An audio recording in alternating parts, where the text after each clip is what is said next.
चलो देखते हैं आज। सुन ध्यान से। आज का टॉपिक होगा कूलम्स लॉ। हिंदी में बोले कूलाम का नियम।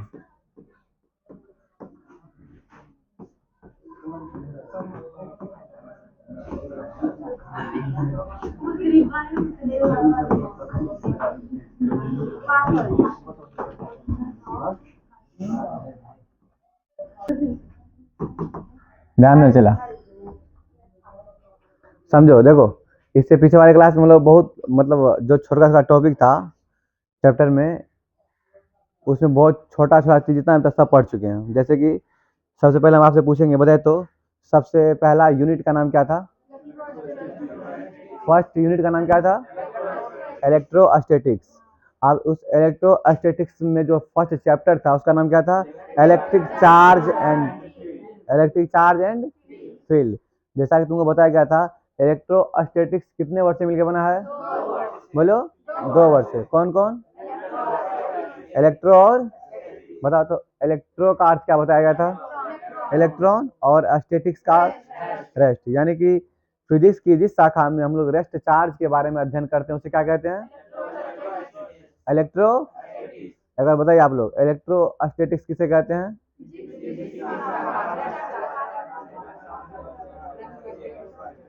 हाँ, फिजिक्स की जिस शाखा में रेस्ट चार्ज के बारे में अध्ययन किया जाता है उसे क्या कहते हैं हम लोग? इलेक्ट्रोस्टैटिक्स। उसके बाद जरा बताइए तो आप, सबसे छोटा चार्ज क्या होता है? इलेक्ट्रॉन। और इलेक्ट्रॉन पे कितना आवेश होता है? -1.6 गुना 10 का पावर -19 कूलम। यही था ना? अब जरा बताओ उसके बाद विद्युत आवेश क्या होता है, बताएंगे कोई?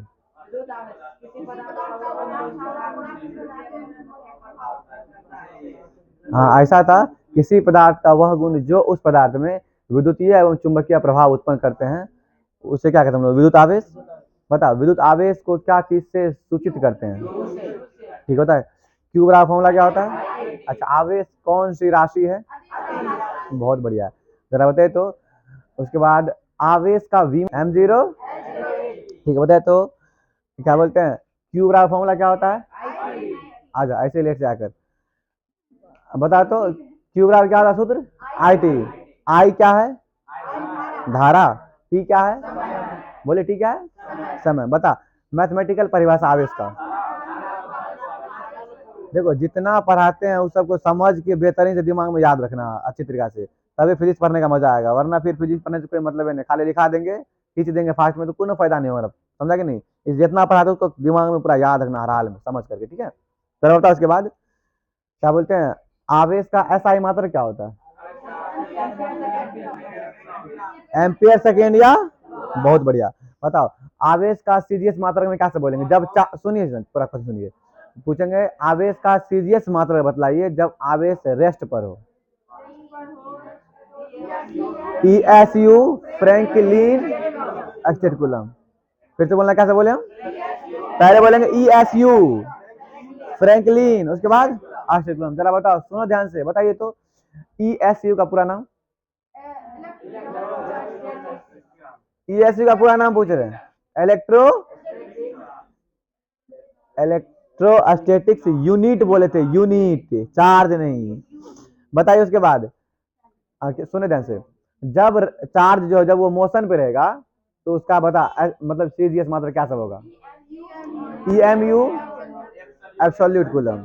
बहुत बढ़िया। जरा बताइए तो प्रैक्टिकल यूनिट क्या होता है उसका? फैराडे। फैराडे ना? जरा बताइए तो इलेक्ट्रॉन पे कितना आवेश? माइनस। प्रोटॉन बताइए तो प्रोटॉन पर। ठीक है, बताओ, सुना ध्यान से, सुन ध्यान से।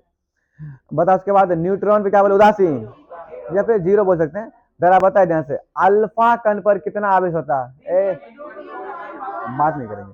अल्फा कण पर कितना आवेश? 3.2 गुना 10 का पावर -19 कूलम।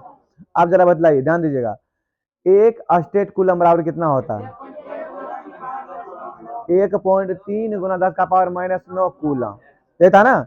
आप सुनो, बता एक एब्सोल्यूट कूलम बराबर 1/10 कूलम। बता एक फैराडे बराबर कितना कूलम? 96,500 कूलम। 96,500 कूलम एक फैराडे में। पता आवेश का सबसे बड़ा मात्रक क्या होता है? फैराडे। जरा आवेश कितने प्रकार के होते हैं? कौन कौन? धन आवेश तथा ऋण आवेश। जरा बताइए धन आवेश को अंग्रेजी में क्या बोलेंगे? पॉजिटिव चार्ज और निगेटिव चार्ज। जरा बताओ पॉजिटिव चार्ज क्या होता है?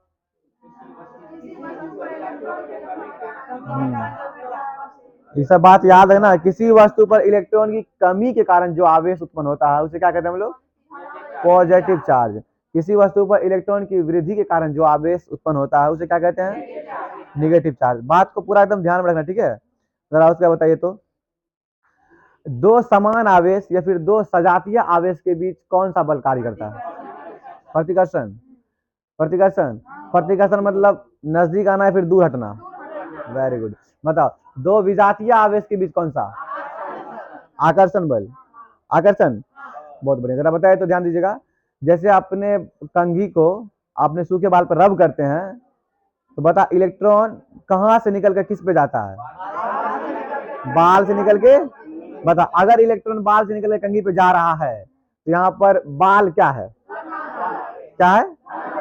और कंघी क्या है? ऋण आवेश। ठीक है। जरा उसका बताओ आवेश के गुण में बताना अपने लोग को कि सबसे पहला क्या बताया गया था? आवेश एक अदिश राशि है। आवेश योगात्मक होते हैं। आवेश संरक्षित होते हैं। आवेश का क्वांटमीकरण होता है।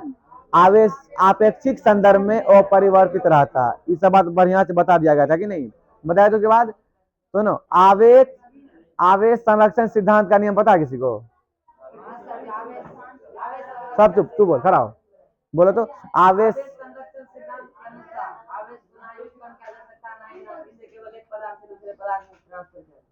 और किसी विलगित निकाय का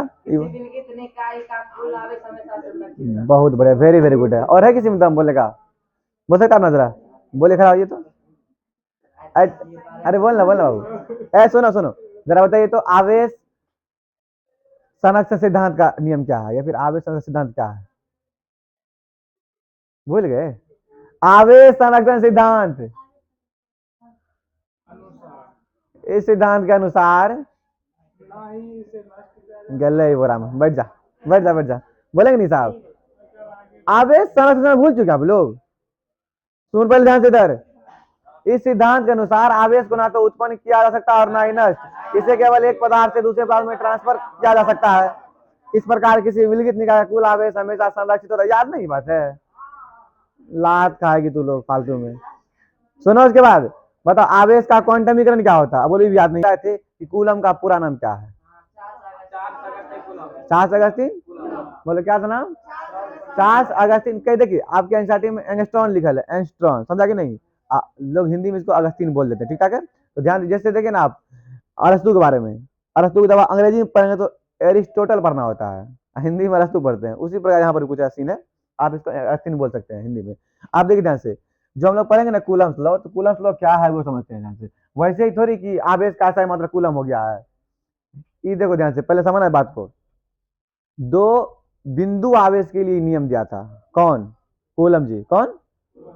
चार्ल्स अगस्टिन कूलम जो थे। ध्यान सुनना चार्ल्स अगस्टिन कूलम दो बिंदु आवेश के लिए एक नियम दिया था जिसे कूलम का नियम कहते हैं। सिंपल परिभाषा में ऐसे बोलेंगे 1785 ईस्वी में कितना ईस्वी नियम दिया गया था?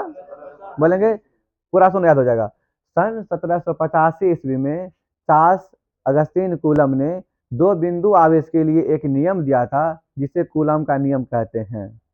एक बार सुनो तो बोलना तुम लोग को। सन 1785 ईस्वी में चार्ल्स अगस्टिन कूलम ने दो बिंदु आवेश के लिए कौन आवेश के लिए? Point charge. ठीक है। दो बिंदु आवेश के लिए एक नियम दिया था। आ जाओ। दो बिंदु आवेश के लिए एक नियम दिया था जिसे कूलम का नियम कहते हैं। एक बार और बोलेंगे तब बताना आप लोग। ठीक है सुनिए ध्यान से। सुनो सन 1785 ईस्वी में चार्ल्स अगस्टिन कूलम ने दो बिंदु आवेश के लिए एक नियम दिया था जिसे कूलम का नियम कहते हैं। इस नियम के अनुसार अभी क्या हुआ आगे बताएंगे। पहले आप यहाँ तक बोलिए फटाफट। बोलते क्या बोलना है? सन 1785 ईस्वी में चार्ल्स अगस्टिन कूलम ने दो बिंदु आवेश के लिए एक नियम दिया था जिसे कूलम का नियम कहते हैं। जिसे कूलम का हो पाएगा लिखने में आराम से। हम बोर्ड पे लिख देते हैं समझ में आ जाएगा। देखिए शुरू यहीं से करेंगे हम लोग कि लिख भी दे क्या आप लोग लिख लेंगे डायरेक्ट। सन 1785 ईस्वी में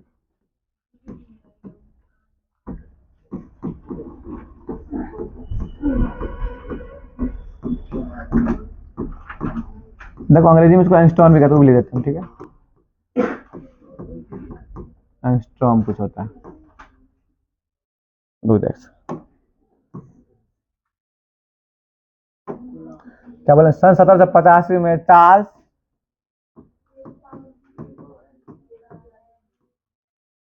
अगस्टिन कूलम ने, इसका डे भी लग जाता है हालांकि, देखो ध्यान से, सन 1785 ईस्वी में चार्ल्स अगस्टिन कूलम ने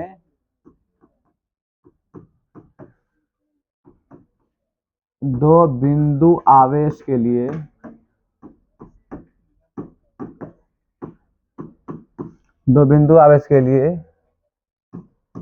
एक नियम का प्रतिपादन किया।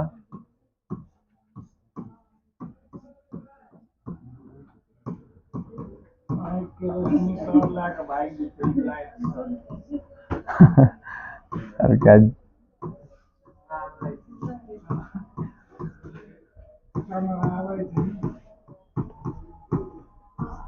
जिसे कूलम का नियम कहते हैं।